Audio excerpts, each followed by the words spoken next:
Hello everyone, it's me Pukar Pathak from VTU International Studies. यदि तपाईहरुले चाहिँ आजको स्पिकिङमा मार्क्स कसरी लिएर आउने अथवा लिएर आएर पनि चाहिँ थोरै मार्क्स आयो भनेर एकदम तपाई चाहिँ वरी हुनुहुन्छ भने तपाईहरुलाई यो स्पिकिङको सानो दुई चारवटा टिप्सहरु म तपाईलाई यो भिडियो मार्फत शेयर गर्न चाहन्छु। सुन्नु होला यो भिडियो अन्तिमसम्म। फर्स्ट तपाईले स्पिकिङ जहिले पनि प्र्याक्टिस गरिराख्दाखेरि सकेसम्म तपाई आफू मिरर अगाडि बसेर आफ्नो फेसियल एक्सप्रेसनलाई चेन्ज गरेर कन्फिडेन्स बुस्ट गर्नु होला। र नेक्स्ट थिङ भनेको तपाईको स्पिकिङमा जहिले पनि तपाईले इडियम्स युज गर्नु होला।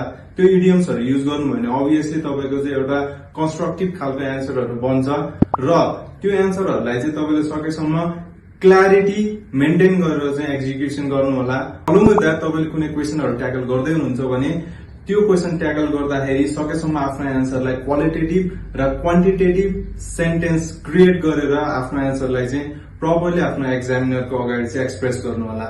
र रिमेम्बर दैट तपाईले यो चीजहरु गर्नु भने अभियसली तपाईले चाहिँ राम्रो आइएलटीएस को स्पिकिङमा स्कोर लिएर आउन सक्नुहुन्छ। र यदि तपाईले यो चीजहरु फलो गर्नुभयो र आउने आइएलटीएस को स्पिकिङमा राम्रो स्कोर गेन गर्नुभयो भने हामीलाई चाहिँ कमेन्ट सेक्सनमा सम्झिनु होला। Thank you.